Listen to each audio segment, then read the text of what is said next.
Well, now I'm going to take you back to 1850 to 1860. And for 10 years, our state, South Carolina, made every effort to secede from the United States. Now, why do they want to do that? They want to reinstate the slave trade. The slave trade made them wealthy. As I said earlier, the estimated capital value of the slave trade in 1860 is more than $4.2 billion. Lincoln got elected in 1860. By the end of 1860, South Carolina found a mechanism in which to secede from the Union, becoming the first to do it. 5 other states followed them. They formed the Confederacy. 3 months after forming the Confederacy, Charlestonians heard a big boom boom. What was a big boom boom, folks? Fort Sumter. Somebody been studying. Fort Sumter. Fort Sumter, you're absolutely right. 8 miles from here, in the harbor. Confederates bombarded Fort Sumter, and the American Civil War began. Well, of course, the Union reacted. They wanted to shut down the harbor. They tried twice. They failed twice. Charleston Harbor was the busiest harbor in the country. So the Union folks retreated. They went down to a place called Port Royal to sort of re-up, restaff. They're going to come back and take over. That never happened because the Confederates made a decision. Their decision was to evacuate the entire island. And they did. And when they did that, that house became occupied by the Confederate Army. They were there for 2 years, and they would use the front yard as a temporary hospital. Meanwhile, Lincoln is trying to free the slaves. In 1863, he issues the Emancipation Proclamation, which applied to certain states and certain individuals. Most of the slave folks were freed in 1865, when the Congress approved the 13th Amendment and some 4 million slave workers, generating an array of issues, logistical issues. Many of the missionaries, Pennsylvania, New York State, Massachusetts, when they come down immediately and begin educating, they would come down a month later. The second occupier of the house there after the war would be 2 military units from the Union. One from Massachusetts, which is all black, one from New York State, all white.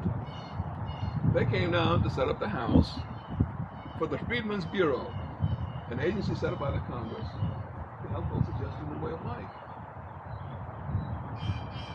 The Freedmen's Bureau charter, and there were more than 150 of them in the South, was to give out land, give out food, give out clothing, give out medical services, teach people how to read and write. The program began out very, very smoothly, administrated very well. It's going on real good. The first 6 months went really well. But then, President Andrew Johnson, for political reasons, told all the folks who were administrating, said, all that land that you had and you gave to the slave folks, to take ownership, to be independent, and develop on their own, give the land back to the owners. There were 44 enslaved folks on this property who received documented papers from the government. They have 10 acres here, 12 acres there, 15 acres there, to develop and take ownership. They had to give it all back. When that happened, the second Mr. McLeod moved back into the house in 1870. That particular action sort of initiated all the negative things that happened to the folks after that. Major epidemic, smallpox, wiped out a third of the population. 2 years in a row of bad hurricane weather. Rains so bad, the fields almost turned into mud. You couldn't plant anything. the southern states began to put in what you call black code laws, Jim Crow laws, segregation, no voting, vagrancy laws, intimidation laws. And finally, a little bug, bo weevil, destroyed, infested the cotton crop so badly, just sort of wore it out for about 2 years. So the outlook on the folks was very, very bad. Well, they thought that maybe we can do something to maybe help folks get a leg up, come back and respond, and get some economic growth going. The suggestion was good, very good. Tenant farming, sharecropping. But after about 6-7 months, it became exploitative. People were administrating that. Almost got to the point as if it were blackmailing people to work. So the outlook was very, very poor, very dire. So what do you think folks did between 1865 and 1965?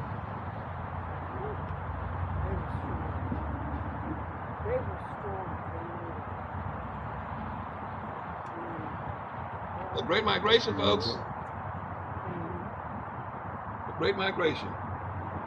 Anything north of Washington, D.C., west of Buffalo, New York, all the way to the West Coast. Some 6 million folks left because of that. The story we like to tell here, we talk about the family that was still here, that stayed here. It's called the Gathers. It's the Gathers cabin right here.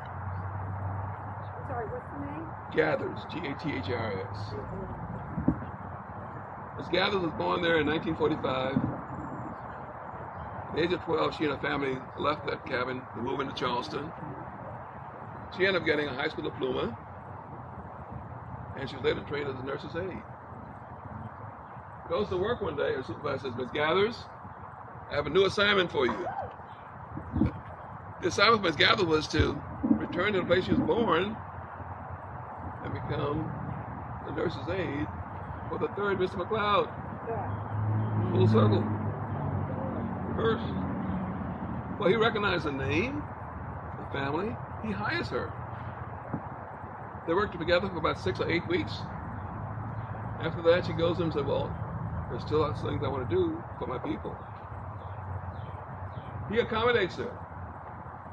He allows her to use the cabin, one for what you call a place to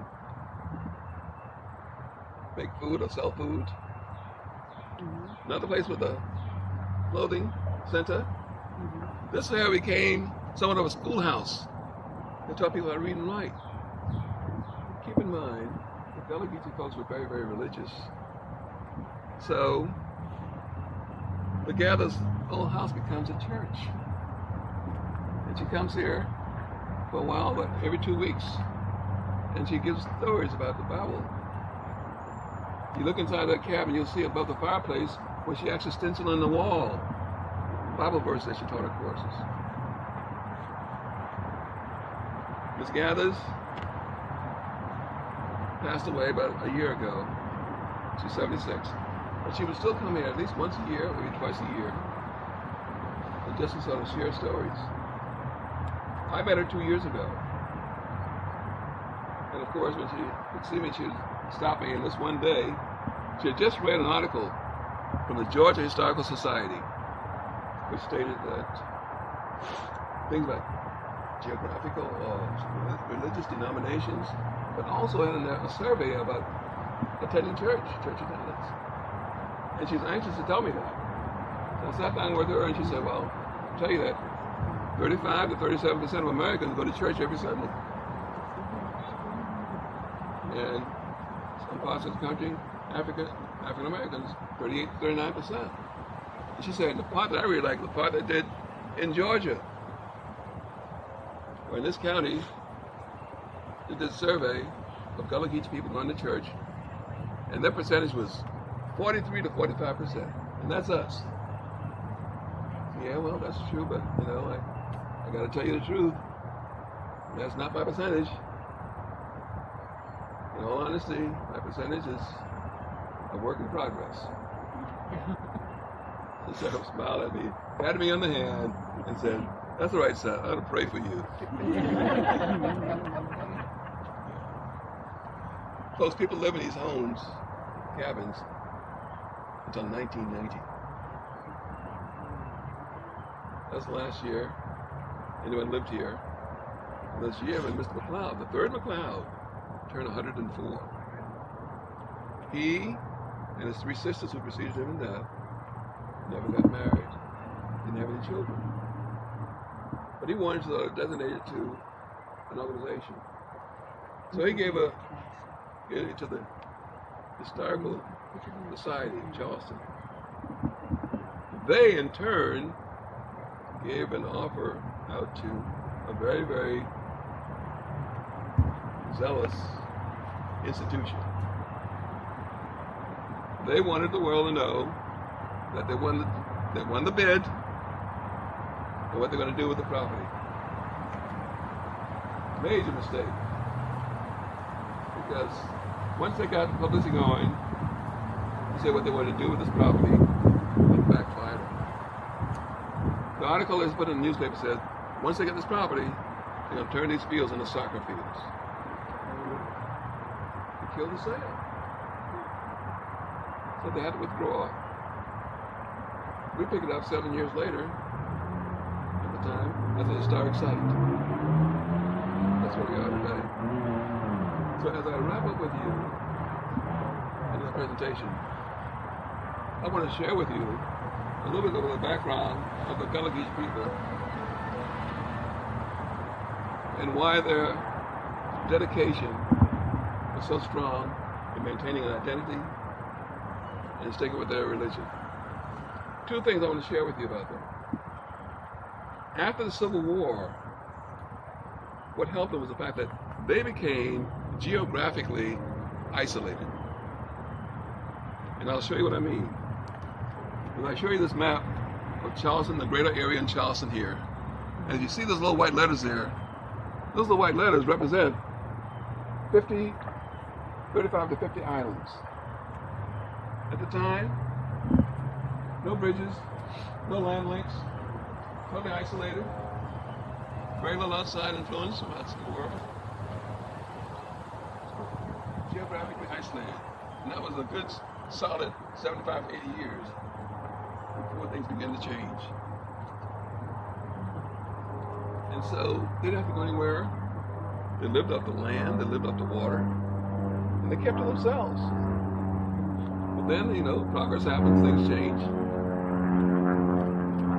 You can understand why the language perpetuated itself, being isolated. So here comes 1960, 1970, 1980. And what's going on? They meet up at the big REG, real estate development, resort development. Hilton Head, Kiowa, Isle of Palm, Seabrook, Solomon Island. There's some terrible land exploitations, but that stopped after the counter-suits came in. But they had a determination to keep that. But for a period of time, because of what they went through as an isolated group of people, they maintained a certain core of strength, independence of what they wanted to do. And they're very powerful. Now, the second thing that I'm going to tell you that really, I think, gave them a real impetus to be determined to be a people that's identified and respected. They were very religious. They came to this country being very, very monotheistic, believing in one God. And some were Muslims, but they're determined to do that. When they came here, the one denomination that worked with them and oriented them to Christianity were the Methodists. Spent a lot of time with them. The Methodists began to sell with them the stories of Jesus Christ and his life, which the Gullah Geechee folks thought was the ideal life to go to. And they believed in that very strongly. They built a very strong, passionate belief, what you call spiritual freedom. Spiritual freedom. That was theirs to have and to keep and to maintain. And they maintained that very strongly. They went to the white churches, but after going to the white churches, where'd they go? their own little bars, base houses. So they would get together, independent of mine, do their celebrations, have their rituals, and just build up this very strong sense of faith and dedication. Very solidly. There were 16 of these in Charleston at one time. There's still 2 operating today. There were 13 in my hometown. There's still 2 operating today. But they're passionately in their identity, passionately in their religion, they have maintained an individual strength and viability as a group of people. Very strong. Folks, that's my story. The Gullah Geechee people and McLeod Plantation. You've been a very, very attentive group. I appreciate you being here. When you go in the house, please feel free to grab